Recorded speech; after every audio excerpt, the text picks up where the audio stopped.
Ladies and gentlemen, boys and girls of all ages, welcome to the final time we visit the Mighty Dragoon. This is episode 27, and it is going to be the last time you get to see these magnificent hands. It's also the last time we get to see this magnificent playmat, as the final 3 episodes will be a summary of the Dragoon Cup that was held in April. But let's make this final opening special. I've been waiting for this package since the end of February, and as you can hear, the cat's also very interested. You want to come up here, cat, and say a few words? No? You're just going to run away when I go to pick you up? Okay, well stay over there then, I don't care. I've been waiting for this package since February. I ordered it because I thought it would give us a very extreme boost going forward at the time, but it never arrived. Now, however, after multiple hundreds of years of being complained about not opening one specific set, it's time. Here you go. All of the people that have wanted me to open Rise of the Duelist, today we're cashing in every bonus, every single piece of money that we have, and we're opening 11 packs of Rise of the Duelist. These were the only ones I was able to get my hands on during the time, because they're expensive as all fucking hell. I am not buying a box of Rise of the Duelist for $200, you'd be out of your goddamn mind. But I do find this to be befitting for the last opening, as Rise of the Duelist is a great set, and we could get some absolute powerhouses in here. The dogs are active, my cat's active, you know what's gonna happen. Ow, don't attack me. Yeah, go attack something else then. I'm not interested. Shoo! Shoo! You don't want to be on camera, and I don't want to have you eating my ankles. Yeah? I'm gonna show how angry you are if you don't stop. Now show off. Here, take this pipe. Alright. Enough fucking with the cat and dropping things on the floor. Let's open Rise of the Duelist. One shift in focus later, Caprica's Dark Lord, Dragoon Lamp, Melfi Rabby, Thunderhand, Revenge Rally, Melfi Hide and Seek, Dogmatic Nation, Dice, and Dark Lord Uprising. Revenge Rally is like probably the worst card we could have opened. Oh well, I'm not expecting much out of these to be fair, but at least we can say that we've used them, right? Red Potan, Infernoble Magui, Fluffle Dolphin, another Dragoon Lamp, Speedroid Card Turbo as an Ultra Rare. I didn't want this Ultra, I wanted Schism, but hey, it's an Ultra, I suppose. No Dogmatic of Punishments either. Kind of depressing. Let's put the open ones over there so I don't have to deal with it later. Cat, I swear to fucking Christ. Why are you being so obnoxious today? Are you anxious to leave? Because this is in fact the final episode we're recording in Greece as well. You're gonna be a Swedish cat soon, huh? Nah, probably not happy about it. Melfi Pony, Melfi Fenny, Infernal Astolfo, Dogmatica Nexus, and Lifeless Leaffish, another Ultra that we really didn't want. Yikes, Dogmatica Nexus is cool though. And then more Melfi stuff. Lots of Melfi being opened in this, not much Dogmatica. How unfortunate. 2 Ultras though, in these amount of packs, that's pretty good. Red Potan, Dark Looking Nurgle, another Nexus, Cruel Whale, Rampaging Smash Tech, Rhino Saber, Linker Bell Spiral, Born 5 for Dice. No punishment, wow. Not getting a single one here, that's kind of depressing. At least having one punishment would have been good. Alright, oh, what am I doing here? Dark Lord Nurgle, another Melfi Rabby, another Fluffle Dolphin, another Cruel Whale, Ret Time Reviver Emitir, never seen this. Twinkle Star Encounter. This could have been punishment, but of course it gives us Encounter instead. 6 pack remain. Let's do the one with the tape on it, because this one's the ugliest. Alright. Another Red Potan, Galloping Gaia, another Nexus. We've been getting a lot of Nexi. Captain Roland, Soldier Gaia the Fierce Knight. Ugh. Ancient War Saga, Freblejar, Linkerbell, and Nation again. Well, this is kind of what I expected from Rise of the Duelist, to be honest, and it's exactly why I chose not to open this set nearly at all. Edge, Imp, Scythe, Mathmech Diameter, Machina of Fucking Season 2 spoilers, huh? Inferno Maijui. Ancient Warrior's Oath, Double Dragon Lords. This card is at least used, I guess. Linker Bell, Scarecrow, Inferno Blight. Thank you! This is actually a good card. Finally, one common Dogmatica Punishment. That's playable. It's not great, especially not in the combo deck that we have, but at least it's a playable. Speaking of Machina, here's Machina again, Season 2 spoilers. Edge Imp Scythe, Melfi Mommy, Mathemic Diameter, Melfi Caddy.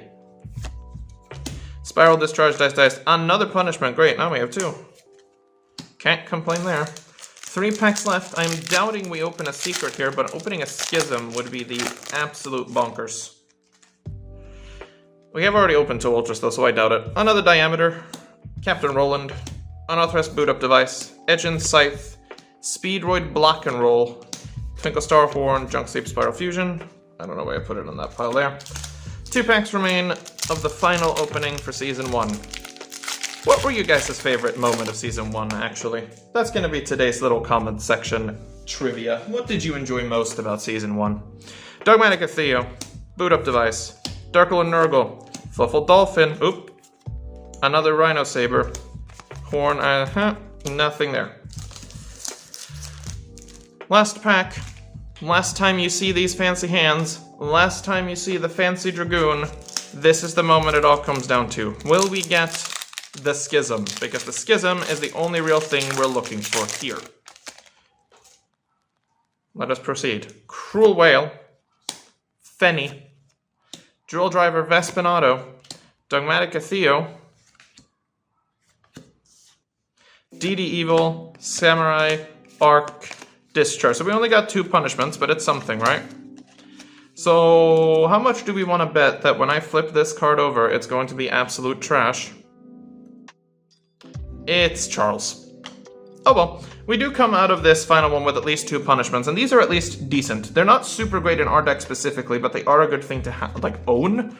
But I don't think I'm actually going to play them, because it just doesn't really make sense for us to run a Dogmatica Punishment at this point, because our entire combo relies on using the extra deck. Sure, they are brilliant removal in a deck that desperately needs it, but we don't really have anything to get off of it, which is kind of bad. We don't have Schism either, so it's not that we can get Schism off of something to fuse using it during our opponent's next turn. But they're a contender. But I am happy to own them. As for all of these, however, I am very disappointed. Incredibly disappointed, in fact. But that is today's opening. And again, it is the final one. So I would like to thank everyone for watching my disgusting hands for 28 weeks in a row. Even though they're now out of focus, but I don't really care that much. This is the final time you will also see the Mighty Dragoon in all of his glory, so take a good look at this. I have loved this playmat to death, even though it's never officially been used outside, thanks to a certain world event. But yeah, let's head on to the final duels before the cup, shall we? As well as something special. Did somebody say special? Hello everyone. It's been a hot minute since we last saw each other. Today is a bit bittersweet for the both of us, as it's the final time I will get to interact with all of you. It's been a pleasure throughout this entire series to make your acquaintance. But enough about that, I'm here to let you know the final purchase is made by Wolfire himself. If you remember, the final countdown has been going down ever since episode 20, blocking him from accessing challenges and racking up star chips. Now is the time he's gotten to use them to improve his deck one final time before the Dragoon Cup. For every 10 star chips, he was allowed to create himself one card of his choosing for the deck. With 41 star chips to his name, Wolfire decided to take himself 4 cards that may end up boosting his deck sufficiently to stand a chance against the Dragoon Cup. The 4 cards were Shaddoll Schism, a trap card he's been missing for an absurdly long time, which makes or breaks the Shaddoll choruses. Artemis, the Magistus Moon Maiden, the only card we really sought after in Genesis Impact. It will allow us to create a 1-card Mechuba, given we aren't hit with an Ash. Starving Venom Fusion Dragon, once appeared as a phantom card, and now is more important than ever. Super Poly has been one of our best tools throughout the series, and with this in the extra deck, it gets even better. Invocation. The final piece of the puzzle is a second copy of Invocation to prevent the invoke package from becoming dead if we somehow lose our first copy. With that out of the way, the final deck list of the series will be gone through by Wolfire shortly. As for myself, I'd like to thank you all for sticking with myself and Wolfire throughout the series, and remember to support your local game store. This, ladies and gentlemen, is the final deck we're going to be playing for this series. I've gone through the entire collection trying to work out the best possible deck I could build up to stand against the Dragoon Cup, and this is a horrible abomination of cards I happen to own. But although I am against deck techs in general, as I find them to be very tedious and boring to do, if you watched Time Warped, you'll know how quick I am about them. I will go over the deck one final time with all of you so that you can get to see exactly what it is we're doing. Starting off is Dark Magician and Red Eyes Black Dragon, of course only there for Red Eyes Fusion, but they are required. We're running one Eldritch the Golden Lord. Not only is he incredibly synergetic with the fact that we can throw him to the graveyard and then abuse his incredibly broken effect on the field, but he is a strong secondary win con if we are running out of steam with the Shaddoll package. We're running one Dino Wrestler Pancratops in the main deck because this has come up so many times going second where a free removal is just great. For our Shaddolls, we're playing one Beast for the card draw and possibly the special summon off of Wendy, 2 Dragon because this guy is so underutilized and I love having him in the deck. Just having a back row removal on demand is great. 1 Squamata because drawing into this card would be horrible, but it is required to thin out the deck. 1 Trick Clown and 1 Hat Tricker because the Clown package is great. Trick Clown is part of our original OTK combo, and Hat Tricker is just a free special summon under most conditions. 2 Alistairs, as they are the only ones we happen to own, but it is the core of the Invoke package, of course. 1 Ariel as a combo piece and potential banishing power. 3 Wendy because it is the star of the normal effect, whatever you want to call them, Shaddoll monsters. Without this, our deck just falls flat. 1 Hedgehog because I am heavily against the use of this poor guy. You need him to flip to be useful, and these days that's never going to happen. 3 Ash because if you're not playing Ash in this format, you're out of your mind. And a single Falco because his flip effect has come up more times than I'd like to admit, and it's stupidly good. Red Eyes Fusion, of course, is a first spell card, which brings out Daddy Dragoon and is therefore necessary. Raigeki and Harpy's Feather Duster, because we don't own Lightning Storm, so we'll be playing one of each of these instead. Going second, these are great cards to simply wipe the board. Shaddoll Fusion, 3 of course, it is the star of our deck, and playing any less would be a sin. Terraforming to get our magical meltdowns. Invocation, now at 2 copies, so that our Invoke package are no longer dead if we lose the first one. 1 Foolish Burial to throw anything into the graveyard that we happen to need. Monster Reborn for getting anything back from the graveyard that we happen to need.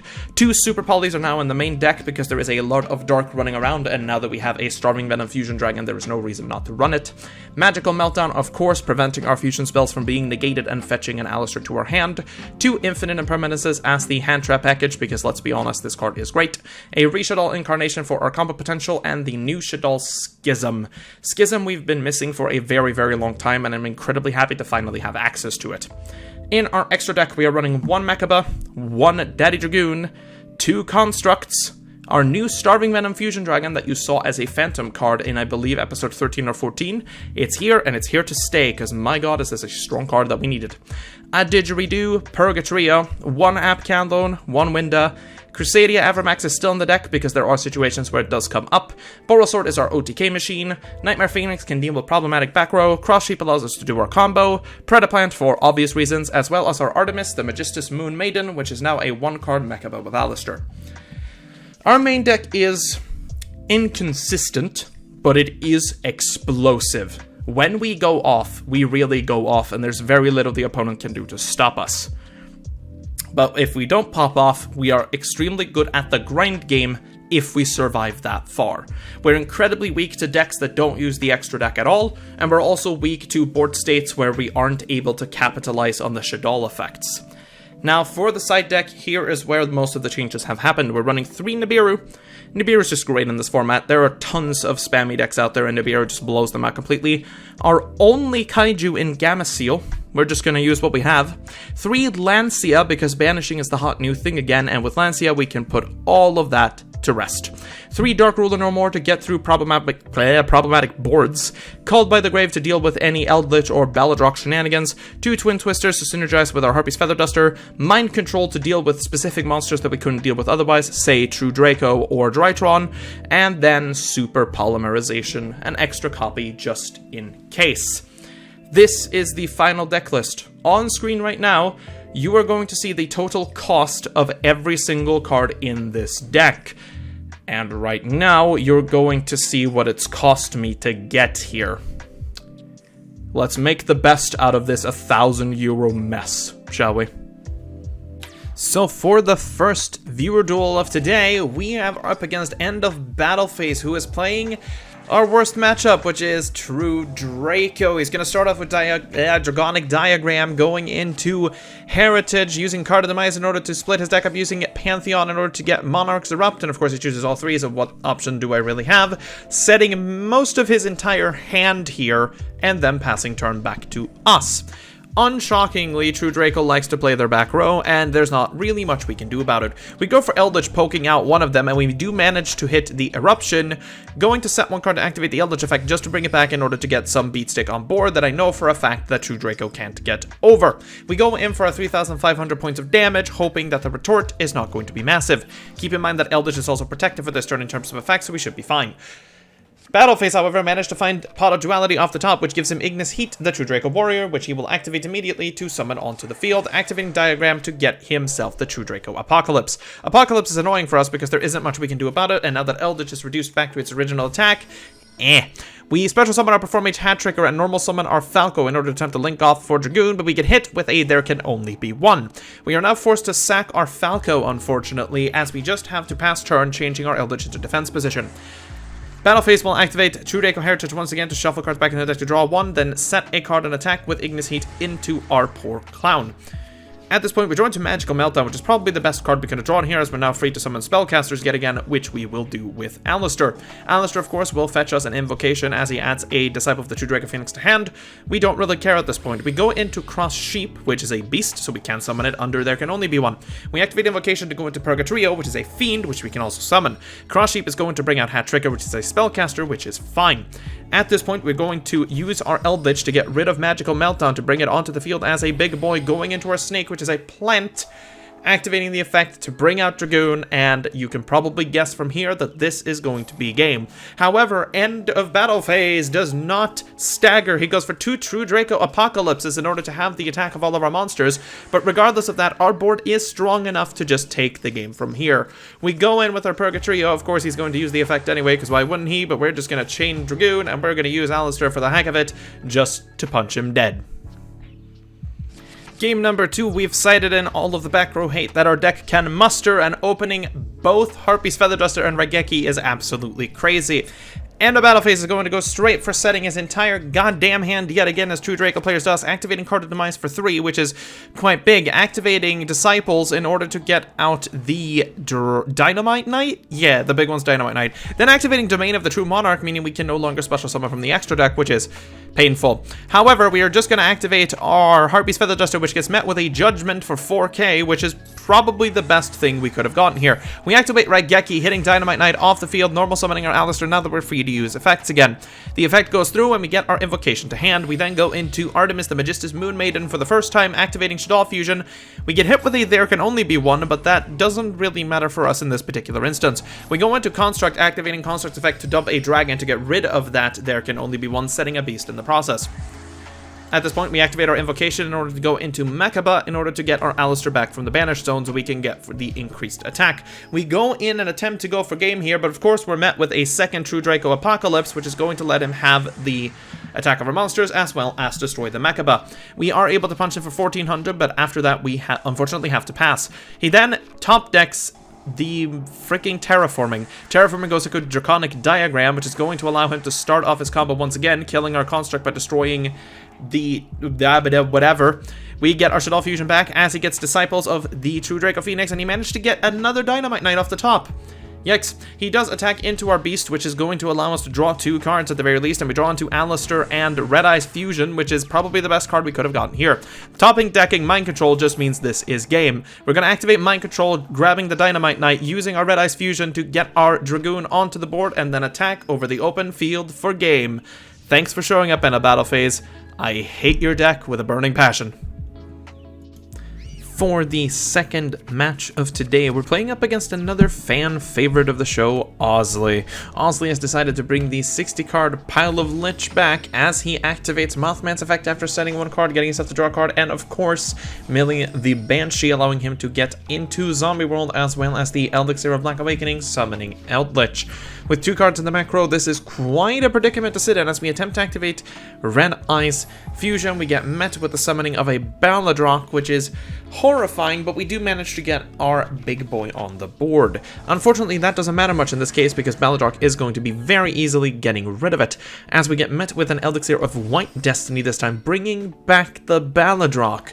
At this point, we are forced to use the Regeki in our hand and simply set 1 card past turn, hoping he doesn't get anything more than Balladrock on board. Unfortunately for us, that's not quite how it works out. Balladrock, of course, comes back after he sets a card using the effect of Elixir. He uses Jackalope in hand to bring back Mothman. Mothman, there's no need to feel down. He sets a card man, which is going to be Guacamole.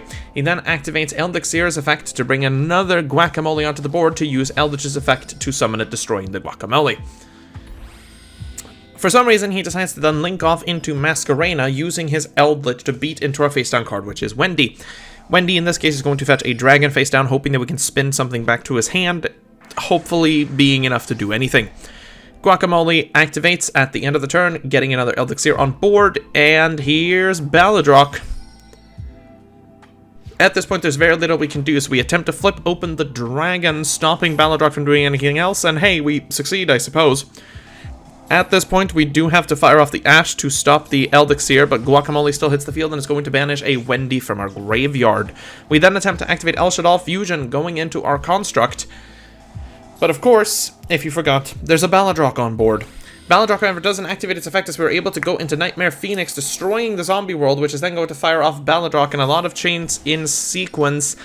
But just keep in mind that not really a lot happens, and yeah, zombie world's destroyed, I suppose. He then links off into Boral Sword, which is probably the best thing we can fight against here, as we get a Trick Clown thanks to the discard of Phoenix.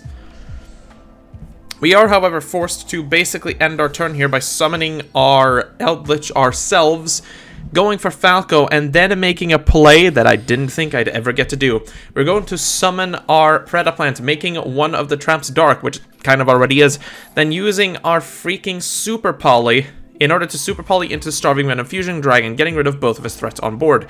Activating the effect to get some attack points from Hakero and going in for 500 points of damage, hoping there's no way he can retort from this. With 2 cards in hand, I'm not sure what he's going to do. He's going to banish Elixir from his graveyard in order to set a Conquistador, actually, and then activate Zombie World from hand and summon Gozuki. Shit. Well, Eldritch is going to come back on board thanks to his set Conquistador here, and he's going to link both of them off for a Predaplant Verdiana card of his own. He's going to activate the effect not for Red Eyes Fusion, but for Super Poly, which is going to get rid of both of our zombie monsters to get into his whatever the hell this guy is. Draco Lich, I think? Don't quote me on that name, because I never see this thing get play, and when it does, it's usually not here. On the other hand, he is able to beat over our Anaconda this way, and now our only hope is to get our construct back from the banished pile using Ariel's flip effect.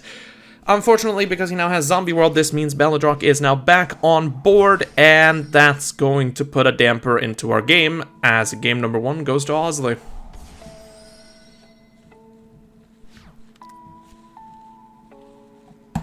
Game number 2, however, we are not giving up that easily, and our starting hand this time is slightly better as we force him to go first yet again. He's going to activate Tsukinoko in order to draw himself a card, again banishing the Banshee, which is just disgusting at this point. Linking off into Crystal Hockey Firebrax, of course, activating the effects in chain to get Zombie World, to get Unizombie onto the board, and King Balladrock returns. At this point, however, he simply decides to link them all off into the Ice Mayakashi, which is going to stop us from using graveyard effects, getting himself an Eldritch through the Elixir of Black Awakening, and passing turn. We draw Terraforming for turn, which is not bad now as Balladrock hits the field once again. At this point, we decide to do Harpy's Feather Duster to get rid of the Zombie World, making sure he can't negate anything, activating our Terraforming, going into Magical Meltdown. Meltdown will fetch us an Alistair that we will normal summon in order to draw an invocation from our deck. In doing so, we will activate our Super Polymerization, pitching a Hedgehog in order to get a Starving Man Infusion Dragon that we can use to gain the attack of the Mayakashi. We then activate Shaddoll Fusion, going into our Shaddoll Construct at this point, trying to activate full combo, but we find Aerial to be more useful, banishing the Balladrock here. Then using Wendy's effect to instead set a Beast. He's then going to activate the Mayakashi's effect to set all of our attack to 0 thanks to effects being activated in the graveyard, but it is a hard twice per turn. We then go into our Anaconda, activating the effect of our Construct to draw our Shaddoll Fusion back, but that is not going to matter here because we are bringing out Daddy Dragoon himself for the clean OTK.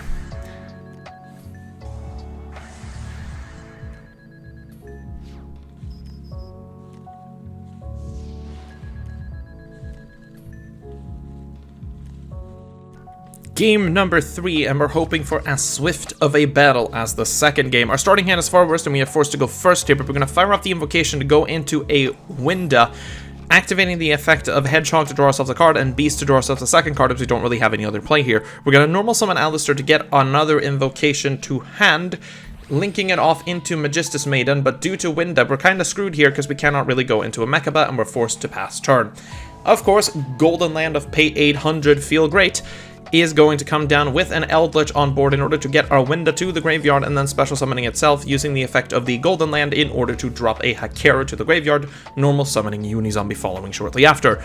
Unizombie effect with no zombies in the grave will not do much, but he does fetch the Banshee to grave afterwards, linking off into Hulky Fibrax, activating Zombie World thanks to Banshee, getting the Glow-Up Bulb, and then going into Avendred's Savior. Balladrock hits the board once again because of course it's Balladrock, why wouldn't he?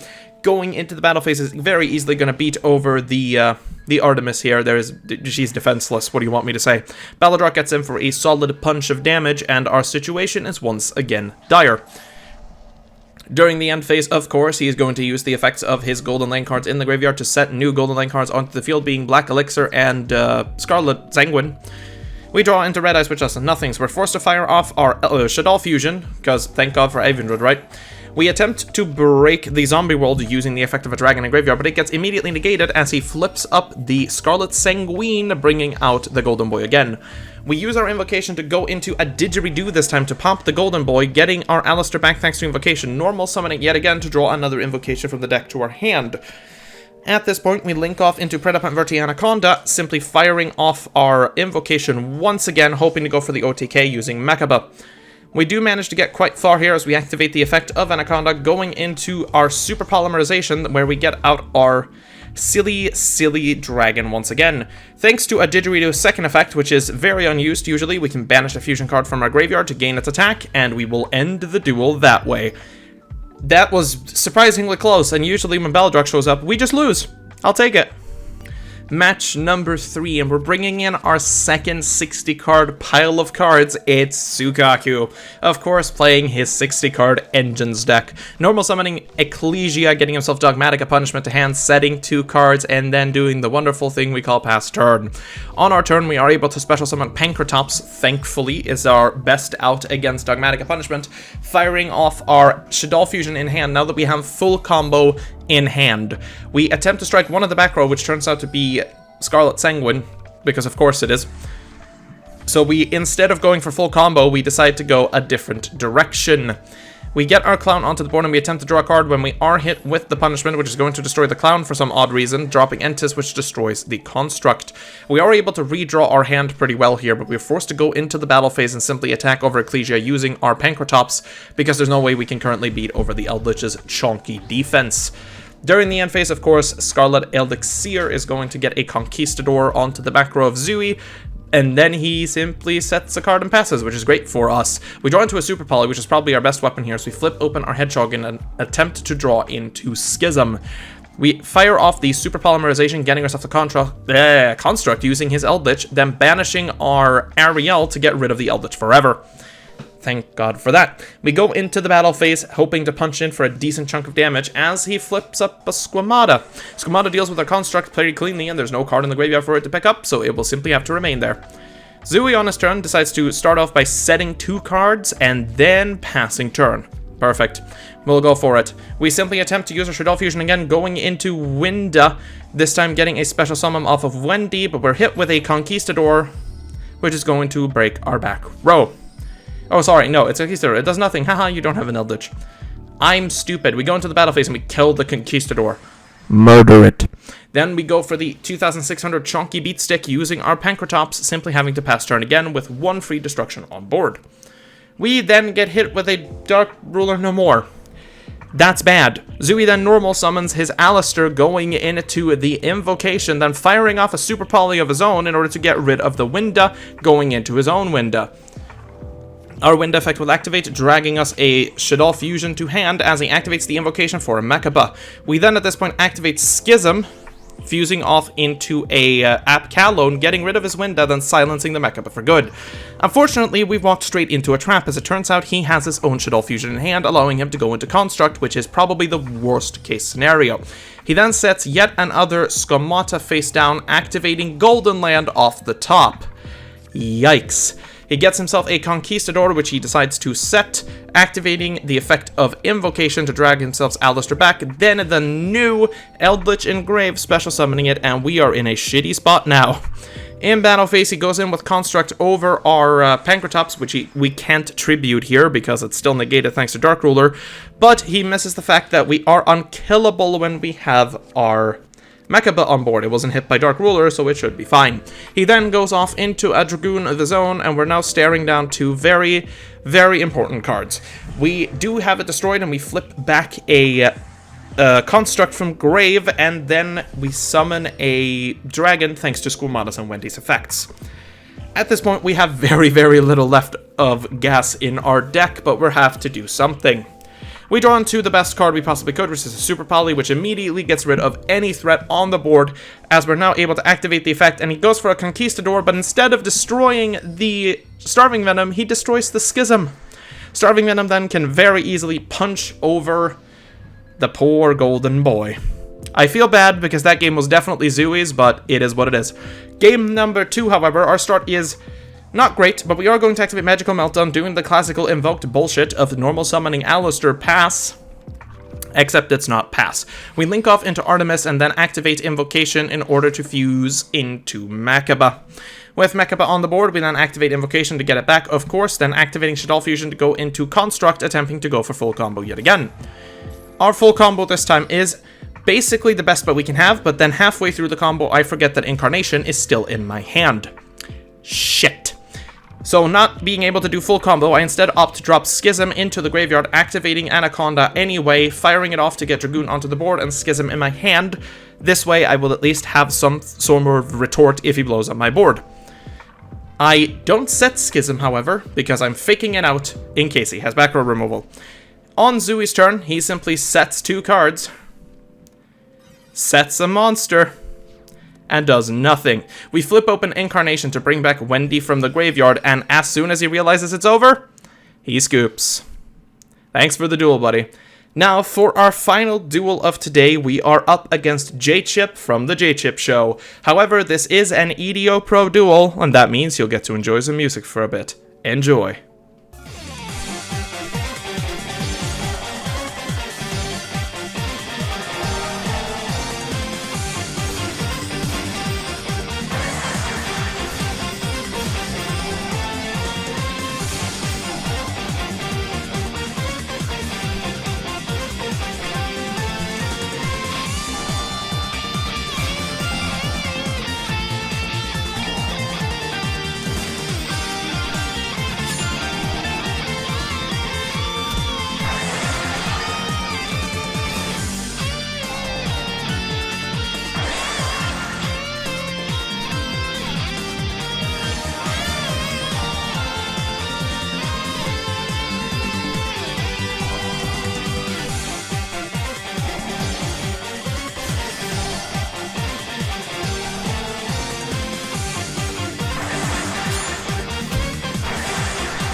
And with that, the final regular episode of Shaddoll from Scratch comes to an end.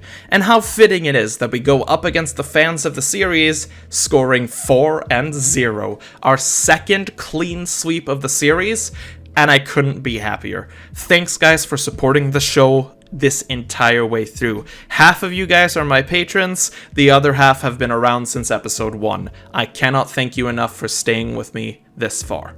Now, starting next week is when things are getting exciting. We are heading into the Dragoon Cup, the finale of Shaddoll from Scratch. We've prepared our deck for this the entire way through. The only thing we can do now is give it our all.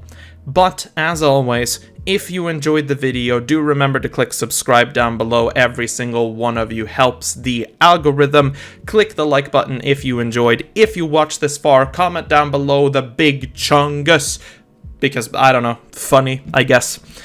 Remember to leave a like as always, and I can't speak anymore. It's getting late. Remember to stay safe out there. I'm keeping this take in. I don't care. You get to have some fun in the final episode and watch me fail at speaking. Enjoy your evenings.